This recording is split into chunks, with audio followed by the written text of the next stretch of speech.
Good morning. आज हम कक्षा 8 में लेसन 1 पढ़ेंगे। देखिए, लेसन 1 को पढ़ने से पहले हम पाठ के बारे में समझते हैं और जो इसमें आई हुई कठिन मीनिंग है आपको बोर्ड पे बता देते हैं। देखिए, पहला पाठ आपका the best Christmas present in the world. The best Christmas present in the world, संसार का सर्वोत्तम क्रिसमस उपहार। तो इस पाठ में जो मीनिंगें दी गई है, इस मीनिंग को आप पहले समझिए। ये मीनिंग लिखी है स्पॉटेड, SPOTTED, देखा या पाया। जंक शॉप, कबाड़ की दुकान। क्लमजीली, भद्दे तरीके से। मैंडेड, सुधरी हुई या मरम्मत की हुई। स्कॉच मार्क, जलने के दाग, जलने के निशान। जल जाते हैं ना, जलने पर जो निशान जाते हैं उसको बोलते हैं स्कॉच मार्क। रीस्टोर, रिस्टोर का मतलब दुरुस्त करना। ईव बोलते हैं पूर्व संध्या।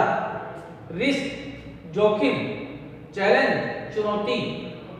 एक्सपेंसिव, खर्चीली या महंगी। सेवरल, कई या अनेक। तो चलिए, ये इस पाठ की थोड़ी सी हार्श मीनिंग है, ये आप उतार लेना। अब आप पाठ की ओर ध्यान दीजिए सभी। पाठ में आप पहला पाठ खोल लेंगे, इसका पाठ फर्स्ट है, ये हम स्टार्ट कर रहे हैं। तो देखिए, सुनिए। प्रत्येक बहनें अपने पुस्तक खोल लें और एक एक चीज को देखें। बिफोर यू रीड, आपके पढ़ने से पूर्व या पहले। क्या है?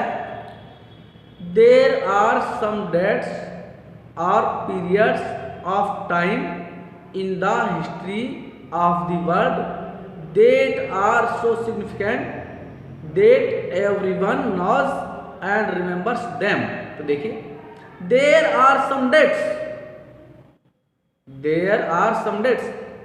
यहाँ देर का कुछ तात्पर्य नहीं है। देर किसी चीज को पूर्व में अंकित कर रहे हैं, उसको किसी चीज को बताने के लिए हम देर का प्रयोग करते हैं। तो यहाँ देर का कोई तात्पर्य नहीं है। देर आर सम डेट्स माने कुछ तिथियां।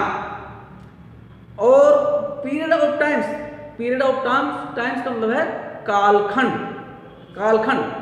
इन द हिस्ट्री, इतिहास में। ऑफ द वर्ल्ड, संसार के। डेट आर सो सिग्निफिकेंट, जो इतनी महत्वपूर्ण है। सिग्निफिकेंट, महत्वपूर्ण। डेट एवरीवन, जो एवरीवन प्रत्येक व्यक्ति नो जानता है। एंड रिमेंबर्स देम, और उन्हें याद करता है। तो इसका शाब्दिक अर्थ, ये मैंने आपको एक एक टुकड़ों में अर्थ बताया। अब इसका शाब्दिक अर्थ देखिए। देखिए, संसार की क्या है? संसार की या संसार के इतिहास में। संसार के इतिहास में। In the history of the world, संसार के इतिहास में। देर आर सम डेट्स और पीरियड्स, संसार के इतिहास में कुछ तिथियां और कालखंड इतने महत्वपूर्ण, सो सिग्निफिकेंट, इतने महत्वपूर्ण है कि दैट की everyone knows and remembers them, कि प्रत्येक व्यक्ति उन्हें जानता है और याद करता है। ये यहां से लेकर के, देर से लेकर के और देम तक का अर्थ हो गया। फिर दोबारा सुन लीजिए। संसार के इतिहास में कुछ तिथियां या समय के कालखंड इतने महत्वपूर्ण हैं कि प्रत्येक व्यक्ति उन्हें जानता है और याद करता है। आगे देखिए। The story you will read mention one such date and events. देखिए, यह कहानी, the story you will read, यह कहानी जिसे तुम पढ़ने जा रहे हो, या यह कहानी जिसे तुम पढ़ोगे। पढ़ोगे क्या? Mention one such date and event.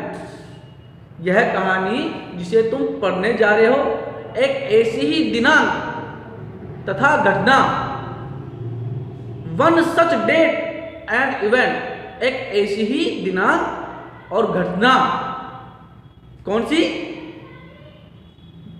A war between the British and German. यह कहानी जिसे तुम पढ़ने जा रहे हो, या यह कहानी जिसे तुम पढ़ोगे एक ऐसी ही दिनांक तथा घटना। कौन सी घटना? इसमें लिख रखा है 1914, 1914 में अंग्रेजों के बीच एक युद्ध का उल्लेख करती है। मैं उल्लेख करना इसके बीच, ब्रिटिश एंड जर्मन, अंग्रेजों और जर्मनों के बीच, अंग्रेजों और जर्मनों के बीच जो युद्ध है वह इस घटना का वर्णन करती है, वह उल्लेख करती है। आगे देखिए, can you guess which war it was? Can you guess, ये कैन मॉडल वर्ब है। ये कैन क्या है? मॉडल वर्ब है। और ये कैन वाक्य के शुरू में आ रहा है, तो आपका ये वाक्य प्रश्नवाचक हो गया। तो क्या आप अनुमान लगा सकते हैं, या क्या आप अनुमान कर सकते हैं? क्या अनुमान कर सकते हैं? विच वार इट वाज, कि यह कौन सा युद्ध था। विच वार, कौन सा युद्ध था। इट वाज, यह कौन सा युद्ध था। क्या आप अनुमान लगा सकते हैं कि यह कौन सा युद्ध था। आपको ये पैराग्राफ समझ में आया होगा। Do you know which events the dates below refer to. ये जो निम्नलिखित है, क्या आप जानते हैं? कह रहे से डू यू नो, क्या आप जानते हैं? क्या आप जानते हैं? क्या जानते हैं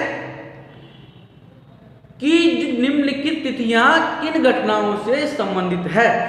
जो इसमें जो ये घटनाएं दे रखी है, डेट दे रखी है 4 जुलाई, ये 1776 बी दे रखा है इसमें 17 दिसंबर 1903, सी दे रखा है 6 अगस्त 1945, और डी दे रखा है 30 जनवरी 1948, ई दे रखा है 12 अप्रैल, ये 12 अप्रैल और 1961, और एफ दे रखा है 20 जुलाई 1969।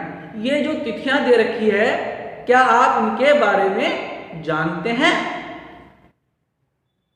ये कह रहा है the answers are on page 23। उत्तर इस पुस्तक की पृष्ठ संख्या 12 पर देखें। आपको यहां तक का समझ में आया होगा। ये पैराग्राफ जो पढ़ाया है यहां तक का आपको अर्थ समझ में आया होगा। देखिए, अब हम पैराग्राफ पर चलते हैं। तो आगे देखिए, I spotted it in a junk shop in Bridgeport, a roll top dust. I spotted it in a junk shop. मैंने इसे देखा या मैंने इसे पाया। इसे किसे? इट, या इट किसके लिए आया है? ए रोल टॉप डेस्क, उस डेस्क के लिए, उस मेज के लिए जिसके ऊपर घूमने वाला गोल हत्था था या गोल उसका टोप था। तो इसका अर्थ मैंने इसे ब्रिडपोर्ट में कबाड़ की दुकान में देखा या पाया। यहां तक समझ में आ गया? आगे देखिए, the man said it was early 19th century। The man said, यहां मैन का तात्पर्य दुकानदार से है। यहां मैन का तात्पर्य दुकानदार से है। आगे बात सुनिए, दुकानदार ने कहा, क्या कहा कि यह 19वीं सदी के प्रारंभ की थी। किसके प्रारंभ की थी? 19th century. The man said, दुकानदार ने कहा, दुकानदार ने कहा। It was early 19th century, यह 19वीं शताब्दी के प्रारंभ की थी। सेंचुरी शताब्दी, 19वीं, यह 19वीं शताब्दी के प्रारंभ की थी। एंड ओक, और ओक की लकड़ी से बनी हुई थी। यह 19वीं शताब्दी की थी और ओक के वृक्ष से बनी हुई थी। आगे देखिए, I had wanted one but they were far too expensive. ये कह रहा है आई हैड वांटेड वन, मुझे ऐसी एक मेज की जरूरत थी। आई हैड वांटेड वन, यानी मैं यह चाहता था, अर्थात मुझे इसकी जरूरत थी। But they were far too expensive, परंतु कैसी थी ये? वे काफी महंगी, टू एक्सपेंसिव, काफी महंगी थी, काफी खर्चीली थी।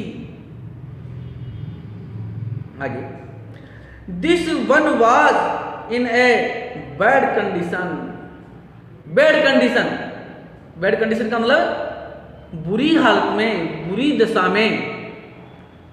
यह मेज बहुत बुरी दशा में थी, बहुत बुरी हालत में थी। यह मेज थी जो कैसी दशा में थी? बैड कंडीशन, बुरी दशा में थी।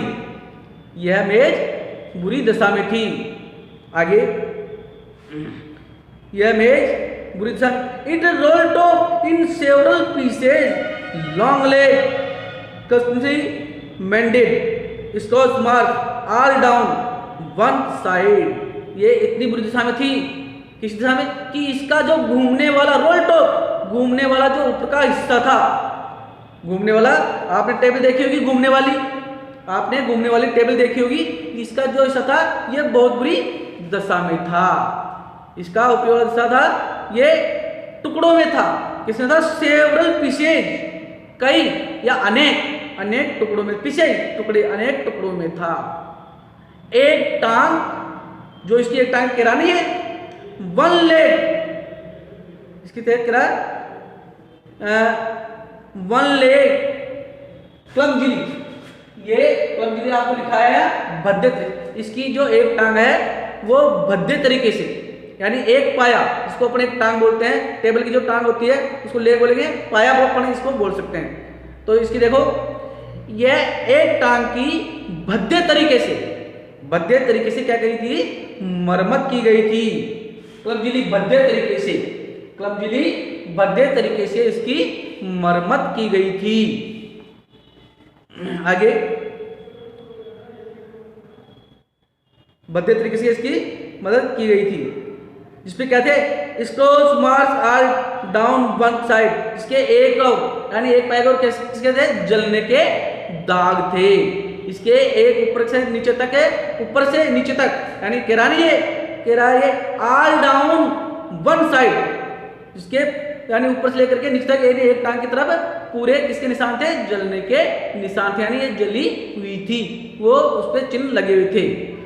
आगे, it would be a risk a challenge, it would be A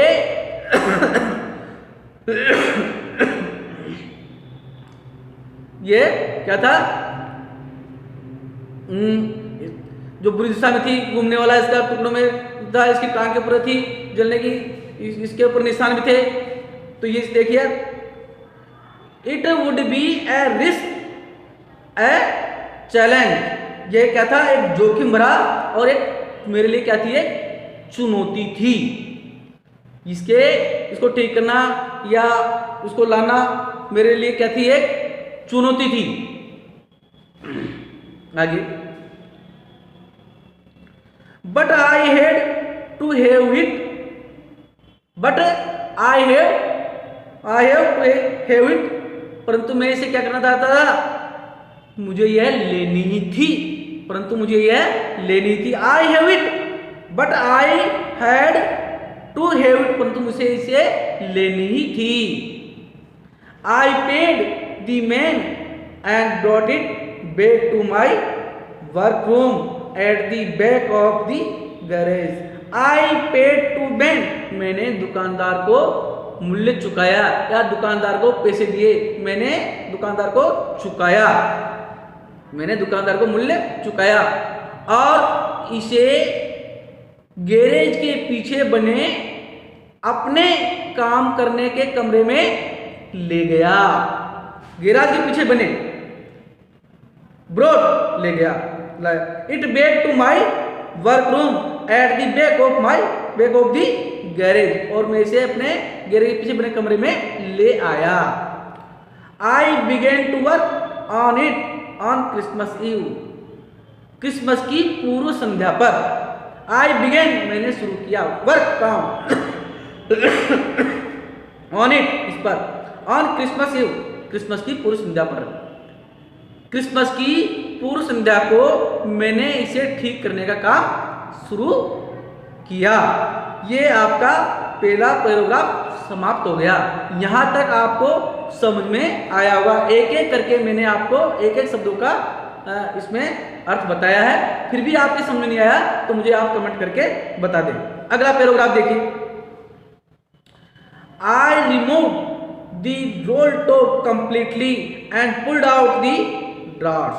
drawers बोलते हैं दराज को, ड्रार्स, दराज। I remove the role top, remote मानी हटाया, रिमोट मीन्स हटाया, REMOVD, रिमोट, रिमोट का अर्थ है हटाया, रिमूव माने हटाना और रिमूव हटाया।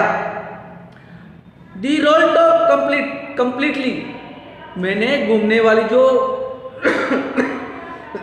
टोप थी उसको पूरी तरह से उस पर हटा दिया और दराज को खींच कर बाहर कर लिया। I remove the role top completely and pulled out the draws, और ड्राज को खींच करके बाहर कर लिया या कर दिया। The veneer had lifted almost everywhere. Veneer बोलते हैं पतली प्लाई को, जो अपन टेबल के ऊपर सनमाइका में पतली प्लाई लगाते हैं उसको वेनिर बोलते हैं। तो the veneer had lifted almost everywhere, had lifted यानी उठी हुई थी